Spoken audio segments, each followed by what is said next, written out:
O Hora Extra está começando e traz as seguintes notícias da Justiça do Trabalho de Goiás. O Jus Postulante é mais uma via de acesso da população à Justiça do Trabalho. O Fique Sabendo desta edição aborda questões relativas à insalubridade e à periculosidade no ambiente de trabalho. O professor Amaury Mascaro Nascimento e o advogado Roberto Caldas fazem análise do sindicalismo no Brasil, no quadro de entrevistas. A Justiça do Trabalho é o ramo do judiciário especializado que mais aproxima o jurisdicionado do direito. A CLT prevê em seu artigo 791 a faculdade das partes na Justiça do Trabalho de acompanharem seus feitos desde a propositura da ação até a sentença de primeiro grau, sem a necessidade de se fazer representar por um advogado, o chamado jus postulante. Mas há quem questione se o jus postulante garante o verdadeiro acesso à justiça. O setor de atermação no TRT em Goiânia realizou em 2007 cerca de 5.000 atendimentos na capital, que resultaram em 1.161 reclamatórias trabalhistas verbais protocoladas. Segundo o chefe do setor, Aldair Dantas de Medeiros, os reclamantes que procuram a atermação são esclarecidos de que estão entrando em juízo sem advogado. Após o relato dos fatos e pedidos do autor, ele recebe uma certidão com o dia, a hora e a vara onde será realizada a audiência inicial. Quais são as reclamações mais frequentes dos trabalhadores que procuram o serviço de atermação? Normalmente são aquelas ações de valor menor, né? No rito sumaríssimo, abaixo de 40 salários mínimos, as causas. Baixa na carteira, acontece muita incidência de baixa na carteira. Pagamento de FGTS também, muitas das vezes, a pessoa trabalhou um período curto, né, mas a empresa acaba não pagando as verbas, entre outras verbas decisórias, FGTS, 13º, férias, essas verbas decisórias mais comum. Poder pedir o seguro-desemprego e precisa da baixa, né? Então, eu vim procurar o serviço aqui e fui muito bem atendido. Eu trabalhei numa empresa há 8 meses e a empresa não assinou minha carteira e nem fez o depósito do FGTS. E aí eu saí da empresa e agora eu estou querendo receber meu seguro-desemprego e meu FGTS, que é o meu direito, e eu vim aqui procurar por ser uma via mais rápida e fácil e sem custas. A possibilidade de a parte entrar na Justiça do Trabalho sem advogado gera opiniões divergentes. Bom, particularmente eu sou contra o jus postulante e digo por quê. A pessoa que postula em nome próprio na Justiça do Trabalho, normalmente, via de regra, ele não tem nenhum conhecimento dos seus direitos. E, embora esteja numa audiência diante de um juiz, ele não está devidamente assistido, porque o juiz ele não é parte. Ele não, apesar de falar, de expor tudo ao reclamante,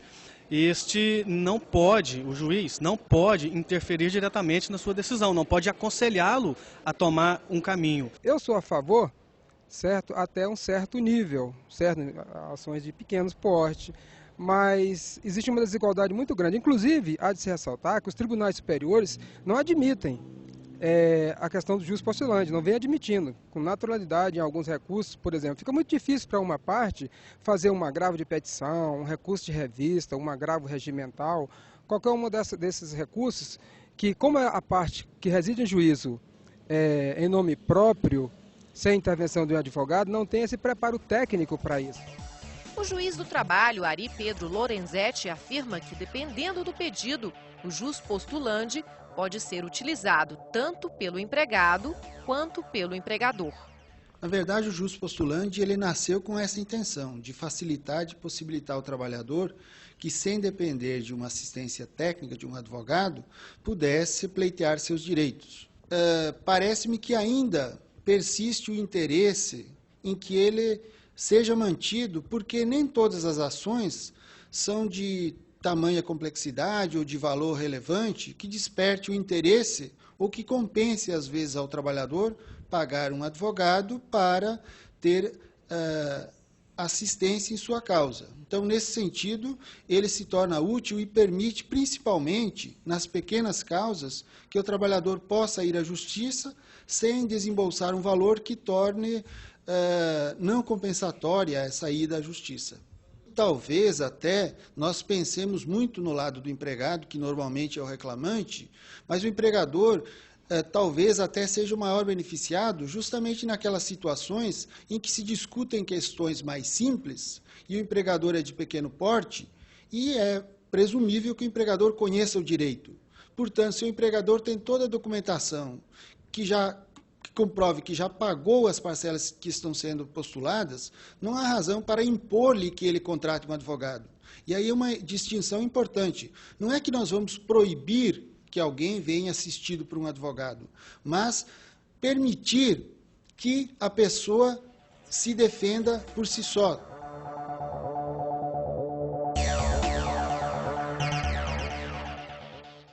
A Constituição Federal estabelece que todos possuem direito ao meio ambiente ecologicamente equilibrado, essencial à sadia qualidade de vida, nele compreendido do trabalho. O objetivo do legislador constituinte foi de proteger a vida e a saúde do trabalhador, considerados direitos fundamentais de qualquer ser humano.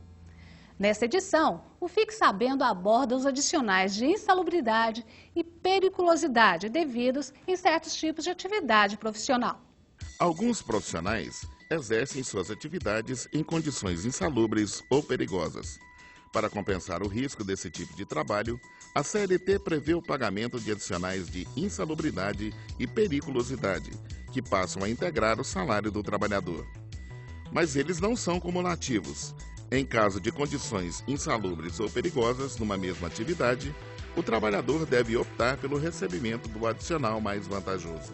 Qual é a importância de ter o material adequado para efetuar esse tipo de trabalho? É segurança individual e coletiva, né? Tanto para a gente como para o paciente, para quem trabalha na área e o paciente que necessita dos exames.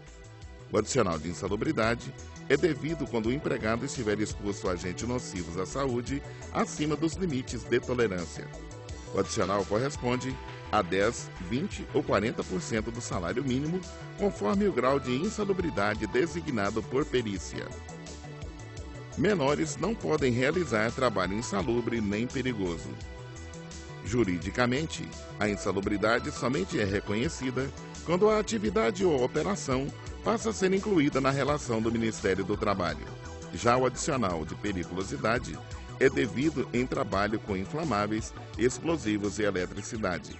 A fiscalização normal nas empresas, na área de saúde e segurança do trabalho, o auditor comparece até a empresa, verifica os ambientes de trabalho, posteriormente ele verifica os programas determinados pelas normas regulamentadoras, como o PPRA e o PCMSO.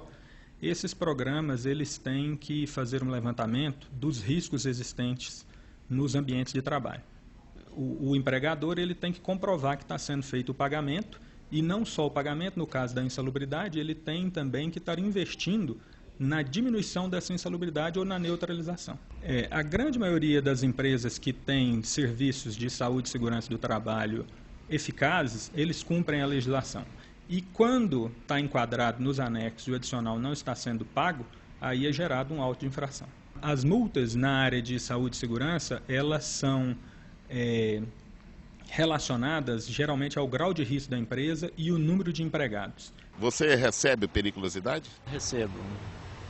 E vocês recebem no seu contra-cheque o adicional de periculosidade? Recebe. Recebe sim. Você tem algum contra-cheque aí para mostrar para a gente ou não?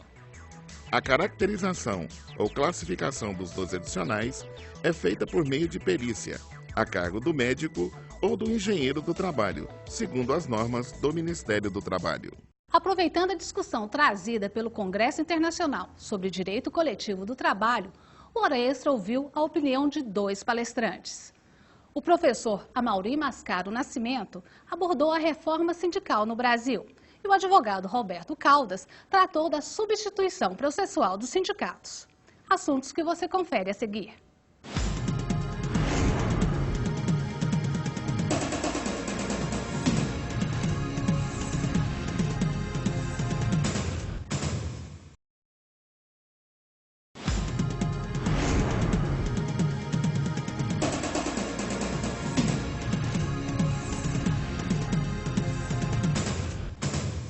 O primeiro Congresso Internacional sobre Direito Coletivo do Trabalho abordou o processo coletivo visto pelo Supremo Tribunal Federal. O tema foi apresentado pelo advogado Roberto Caldas, presidente da Comissão Nacional de Direitos Sociais da OAB Nacional. Em entrevista à Hora Extra, ele falou sobre a possibilidade de os sindicatos recorrerem à justiça em nome dos trabalhadores, o chamado precedente da substituição processual ampla, conferido pelo STF. Assim decidiu o Supremo Tribunal Federal. De fato, o sindicato pode defender o trabalhador, quer nos direitos coletivos, que é a maior função, e até mesmo nos individuais.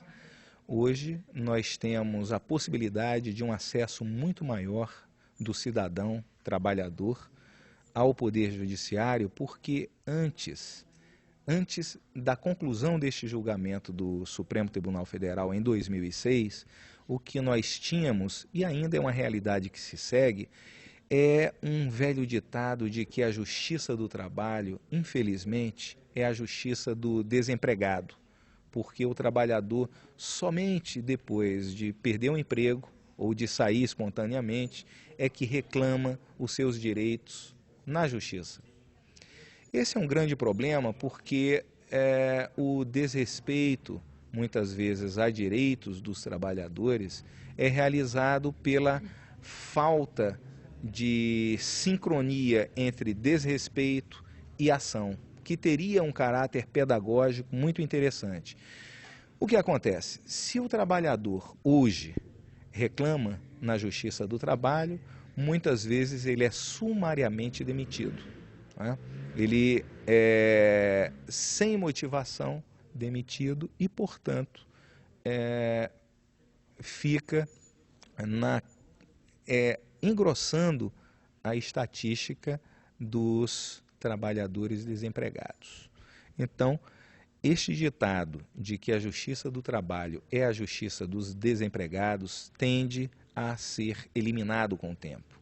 Esta possibilidade de o sindicato proteger o trabalhador no momento do ajuizamento da ação é alvissareiro, traz esperança de que tenhamos muito mais respeito às regras socialmente aceitas e predeterminadas pela legislação.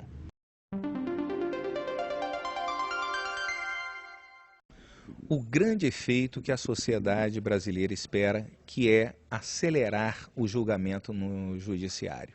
Nós temos hoje, de fato, um processo bastante demorado e, com isso, pela coletivização do processo que o sindicato pode realizar, não é? Com uma ação só, ele abranger toda a categoria ou a parte da categoria atingida pelo desrespeito à lei, se pode eliminar, economizar milhares e milhares de processos. Este é o grande efeito. Por exemplo, uma causa recente do FGTS consumiu mais de 1 milhão de processos no judiciário. Ora, se já houvesse sido reconhecido antes que o sindicato poderia substituir todos os trabalhadores, com poucas ações essa questão já teria sido resolvida, com muita economia para os cofres públicos e com muita economia de tempo para o cidadão. As causas não podem demorar esse tempo que estão demorando. Não, a jurisprudência agora está absolutamente determinada, definitiva, e eventuais discordâncias serão passíveis de recursos que certamente chegarão a uma modificação, eu nem digo no próprio Supremo Tribunal Federal, nem chegará lá, chegando ao TST, certamente o tribunal aplicará a decisão soberana do Supremo.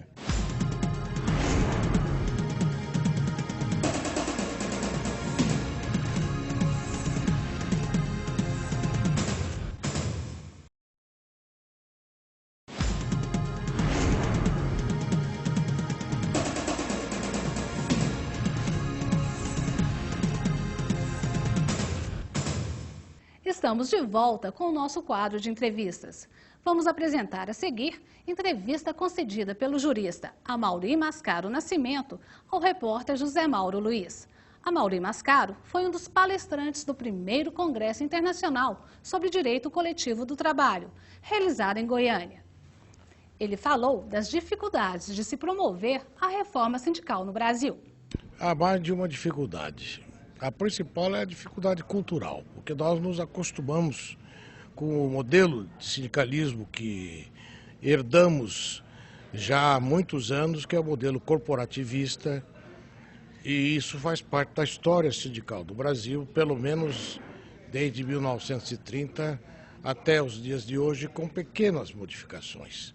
Os sindicatos temem sair desse modelo porque um sistema como o europeu ou norte-americano de liberdade sindical exigiria uma competitividade constante entre os sindicatos que teriam que demonstrar eficiência para a obtenção de representatividade efetiva no meio em que ele atua. Ora, claro que se você tem um sistema em que você não precisa competir com ninguém e que você já exerce a representação oficial de um grupo por força de lei, se a lei lhe dá esse apoio, nada mais você tem que fazer. Isso é muito mais cômodo do que um país que não tivesse uma lei assim, como os demais, e dos quais o sindicato tem que lutar para fazer realmente a defesa dos direitos, dos interesses dos trabalhadores, sem o que não há adesões ao sindicato, sem o que ele fica comprometido na sua legitimidade para representá-los. E outro pode passar a fazê-lo se conseguir maior eficiência nessa atividade. O Brasil estaria perdendo a oportunidade histórica por ter um governo que veio da base sindical em fazer essa reforma? De certo modo, sim, mas só que para fazer essa reforma, nos termos de liberdade sindical e autonomia privada coletiva, seriam contrariados interesses poderosos. De quem? Quer do sindicalismo patronal, quer do sindicalismo de trabalhadores. Ratificar a Convenção 87 da OIT sobre liberdade sindical, e as maiores oposições surgiram de alguns meios sindicais. O governo quer mudar, tentou mudar e propôs a ratificação dessa convenção. E o lobby contrário foi feito exatamente por algumas forças sindicais. Então é uma responsabilidade compartilhada, que eu diria que não é só de uma fonte, não tem uma causa, tem várias causas, e é da história sindical do nosso país. A Convenção 87 da OIT proíbe qualquer interferência ou intervenção do Estado na organização e na ação sindical. Aí ficaríamos como é a Itália hoje. Na Itália não há dependência legal dos sindicatos, o que quer dizer que os sindicatos não precisam nem querem uma lei, eles querem que o Estado fique bem longe deles, para que eles possam, perante as suas bases, os seus representados, as empresas, fazer as suas negociações, fazer as suas articulações internas dentro da política sindical. Então, tudo que é Estado hoje é rejeitado na Itália, que foi a fonte em que nos inspiramos para lá no passado introduzir esse modelo corporativo que ficou aqui até hoje, que já desapareceu há muito tempo da Itália. Um dos problemas também seria a falta de história sindical que o senhor cita em suas palestras? Mas essa história sindical nossa é uma história, até certo ponto, acomodada. O sindicato no Brasil, ele não precisou lutar para ser reconhecido. Ele recebeu essa dádiva do Estado. Getúlio Vargas fez a legislação e disse, está aqui. O Oliveira Viana, que foi o jurista, que foi o cérebro dessa estrutura em 1938, tinha até uma frase muito interessante. Ele dizia, e diz isso no seu livro, Problemas de Direito Sindical: o Ministério do Trabalho é o guarda-chuva em cuja sombra os sindicatos devem se abrigar. E assim ficou em nosso país. Porque quando o projeto chegou ao conhecimento do sindicalismo, que não o conhecia, porque apesar de se falar o contrário, o Fórum Nacional, ele representou mais as cúpulas sindicais e não as bases sindicais. Falou-se que as delegacias regionais do trabalho ouviram todo mundo, ouviram, mas não encaminharam nada do que ouviram. Então, as bases sindicais, quando tomaram conhecimento desse projeto, elas passaram a exercer um lobby contra o projeto. Por quê? Porque o projeto autorizava a central sindical a criar um sindicato onde quisesse, com representatividade ou não, e isso foi entendido pelo sindicalismo como uma arma capaz de desarmar um sindicato que não fosse politicamente do agrado da central sindical. E a exclusividade de representatividade, que foi uma alternativa que o Fórum encontrou para a situação atual, também foi rejeitada pelas bases, porque ela era rotativa. A exclusividade propunha que o sindicato único fosse o mais representativo, até o momento em que surgisse outro sindicato com maior representatividade e tiraria do trono o antecessor e ficaria em seu lugar. Isso não agradou às bases sindicais. No conjunto, esse projeto tem propostas boas que o Brasil poderia utilizá-las? Algumas são boas, outras são um pouco exageradas. Quais serão boas? São propostas, por exemplo, de maior flexibilidade no sindicato, quer dizer, maior liberdade sindical. É uma proposta boa. A alteração da contribuição imposta pela contribuição de negociação, que também seria obrigatória, mas seria um certo avanço também, uma alternativa razoável para a contribuição sindical. Mas em outros pontos realmente deixou muito a desejar. Todos ficam prejudicados. O próprio sindicato, porque ele supõe que, tendo o suporte da lei para ser o sindicato único, isso fortalece. Não fortalece. O que fortalece é a competitividade, é a representatividade efetiva, sociologicamente obtida pela adesão espontânea dos representados que se convencem de que aquela entidade sindical realmente está apta a fazer aquilo que eles querem.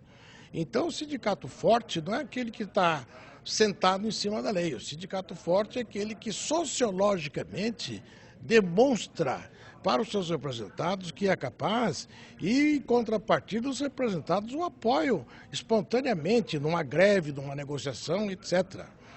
Os trabalhadores são prejudicados também. Por que eles são prejudicados?